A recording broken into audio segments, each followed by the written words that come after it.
Desde Denver, Connecticut, estás escuchando tu emisora Jesús es el Camino Radio.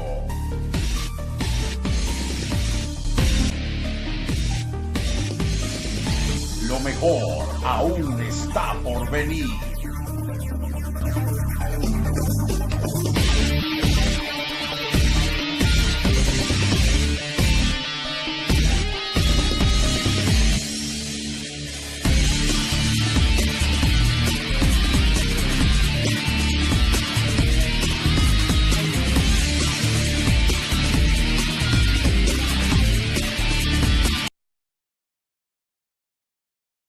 Mateo 6, hoy vamos a estar leyendo solamente un versículo, el versículo 1, y vamos a detenernos ahí para exponer la palabra. Cuidad de no practicar vuestra justicia delante de los hombres para ser visto por ellos. De otra manera no tendréis recompensa de vuestro Padre que está en los cielos. Ese es nuestro texto. Cerramos el capítulo 5, donde Cristo venía haciendo un énfasis especial sobre las enseñanzas que ellos habían recibido y estaba tratando de corregirlas. Y ahora entonces nosotros entramos al capítulo 6, donde el mismo Señor está haciendo otro énfasis, por esta vez en la práctica. Aquella parte del capítulo 5 que cubrimos, sobre todo la última porción de ese capítulo, hablaba de enseñanza que ellos habían recibido. Ahora Él está hablando de práctica que ellos han visto y que Él quisiera corregir. Este capítulo es el marco de referencia de los próximos 18, este versículo, es el marco de referencia para los próximos 18 versículos. Y lo que Él va a hacer en lo sucesivo es darle 3 ilustraciones de lo que Él habla en este primer versículo. Él tiene una ilustración sobre el ayuno, una ilustración sobre la oración, una ilustración sobre el diezmar.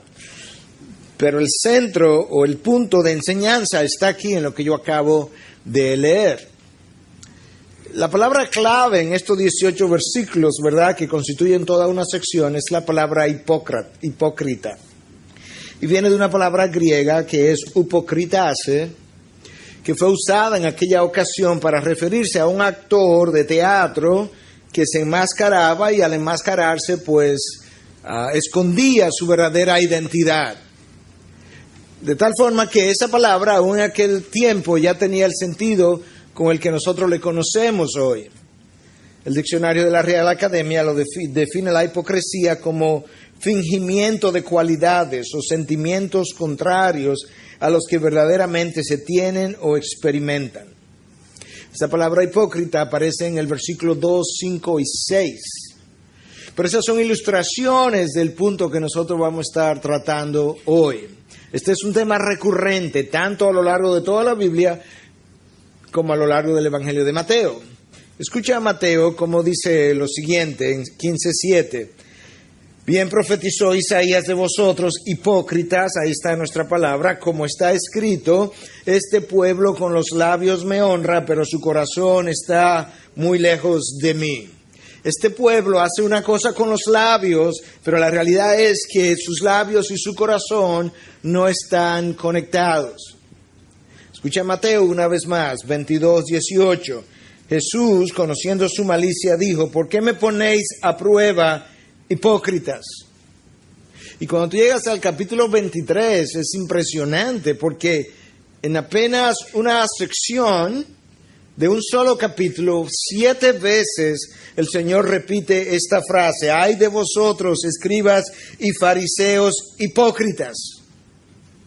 Esa frase aparece en el versículo 13, 14, 15, 23, 25, 27, 29 de ese capítulo 23.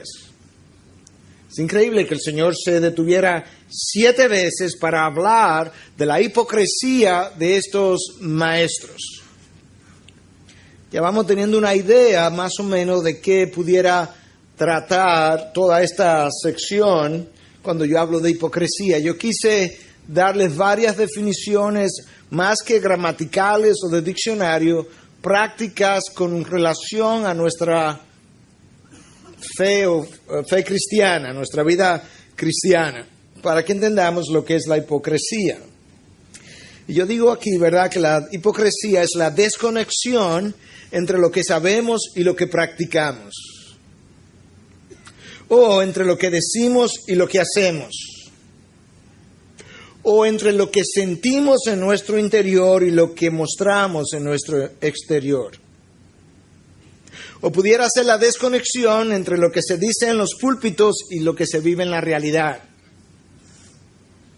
O pudiera ser la desconexión entre lo que se afirma con la cabeza y se niega con las obras.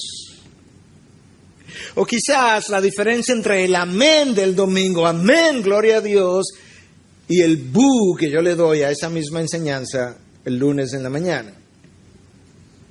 O simplemente es la desconexión entre lo que soy y lo que hago. O finalmente, la diferencia entre lo que soy y lo que otros creen que yo soy. Yo creo que ahí nosotros tenemos más claridad acerca de qué es lo que la Biblia está tratando de comunicarnos cuando habla de la hipocresía de los hombres. El Señor comienza este texto con la palabra cuidad, que implica estar alerta, ten cuidado, presta atención. Y hay razones por las que Él comienza con esa advertencia, porque es una advertencia, es una palabra de advertencia, cuidad. Y no es una advertencia solamente para principiantes en la fe. Esto no es un pecado de los escribas y de los fariseos solamente. Esto es un pecado universal de la raza humana. Esto es un pecado tuyo y mío. Esto no es un pecado de aquellos que apenas tienen unos meses o unos pocos años en la fe cristiana, como nosotros vamos a tratar de ilustrar por la palabra de Dios. Este es un pecado que ha afectado, que ha corrompido a gente madura en la fe. Héroes de la Biblia han pecado de esta manera. Y por eso yo pienso que Cristo usa esta palabra cuando dice cuidad. No vaya a ser que a pesar de tus años, este sea tu pecado. En el Antiguo Testamento, quizás el ejemplo más conocido, es algo que todos hemos visto, leído, usado incluso, es David. El hombre conforme al corazón de Dios. Toma a esta mujer, trata de ocultar su pecado, emborracha a su esposo, lo envía a su casa 2 veces para que tenga intimidad con ella, para hacer lucir que el embarazo no es de él sino de su esposo. Eso es hipocresía, eso es esconder los hechos. Cuando eso no resultó, él lo envía al campo de batalla y crea un plan que termina con su muerte, y entonces él la toma como mujer viuda y no como amante, que es lo que ella realmente había sido. Eso es hipocresía.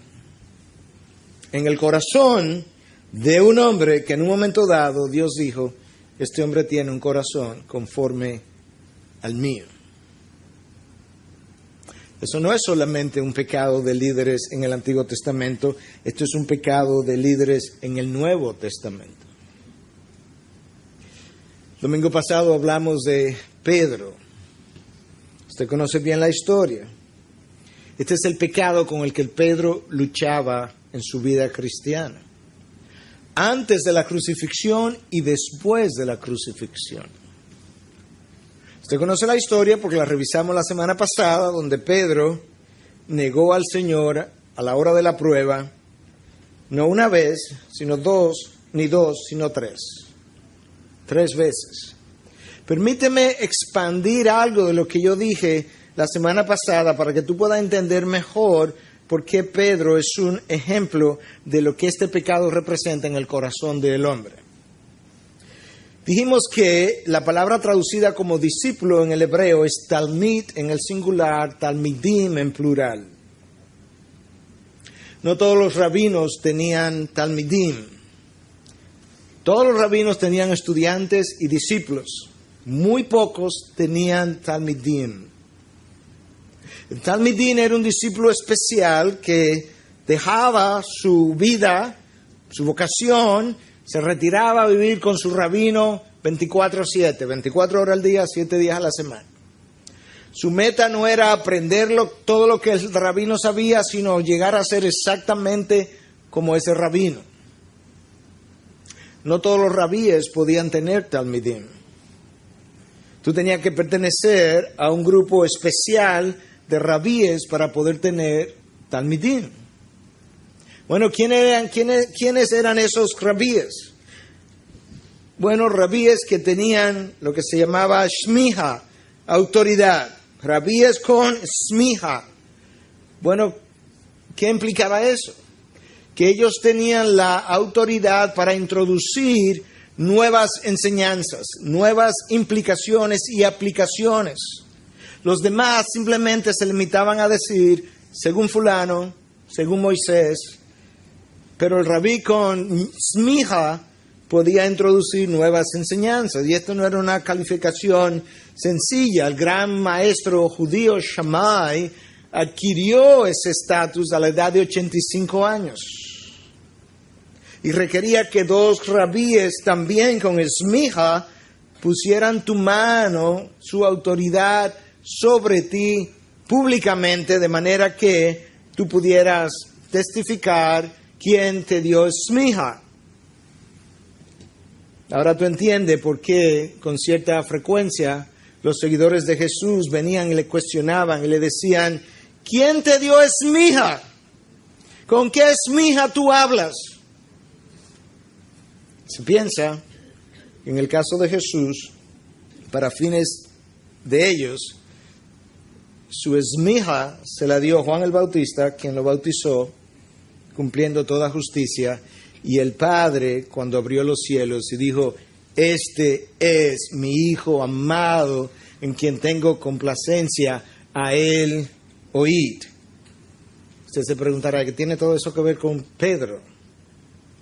Bueno, es que Cristo era uno de esos especiales, el más especial de los rabíes, con shmiha, y los discípulos de tal rabíes o de tal rabí tenían que tomar un voto el día que entraban a formar parte de ese grupo, de que ellos jamás le abandonarían, que ellos permanecerían con él toda su vida y que ellos tratarían de ser exactamente como él.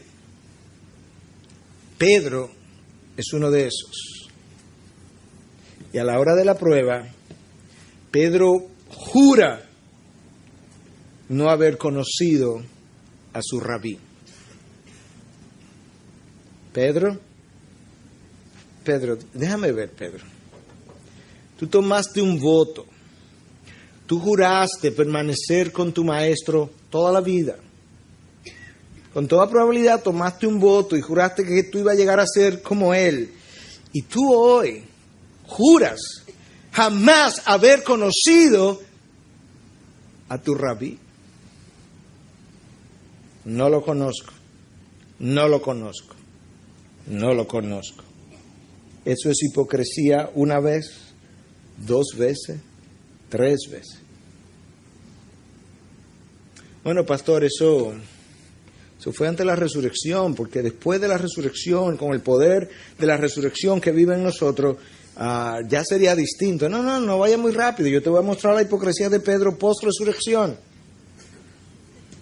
Pero la razón por la que yo quiero mostrarte la hipocresía de Pedro post-resurrección no es para acusar a Pedro, es para advertirnos a nosotros.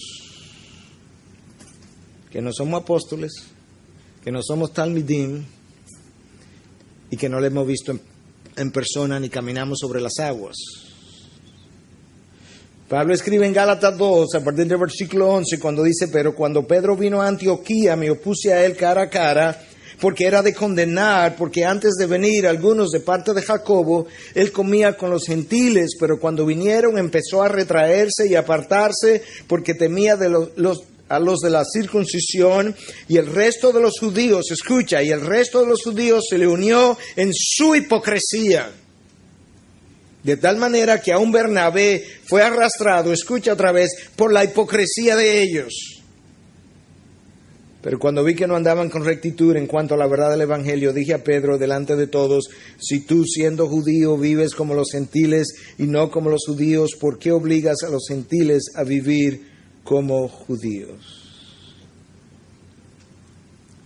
Pablo dice que el resto de los judíos se unió a su hipocresía. ¿A la hipocresía de quién? De Pedro. Y que Bernabé estaba siendo arrastrado por la misma hipocresía. ¿Bernabé? Pastor, usted me está diciendo que Bernabé, el que introdujo a Pablo a la comunidad cristiana, cuando la comunidad cristiana no quería saber de Pablo, el que se jugó su reputación, el que se jugó quizás su vida, que ese es el que está siendo arrastrado hacia la misma hipocresía de Pedro y de los demás. Ajá. Esto no es un pecado de escribas y fariseos, esto no es un pecado de principiantes, esto es un pecado de veteranos. Y ahí está tú y estoy yo. No porque seamos veteranos, sino porque somos humanos. Esto no nos lleva a trivializar el pecado y decir, bueno, pero imagínate, si eso es el apóstol Pedro y Bernabé, que tú me dejas a mí. No. Esto nos debe llevar a tomar más en serio la advertencia de Pablo cuando dice, el que crea que esté firme, cuídese de que no caiga. Esto nos debiera llevar a la reflexión y ayudarnos a pensar que mi hipocresía es capaz de arrastrar a otros en la misma dirección de esa hipocresía.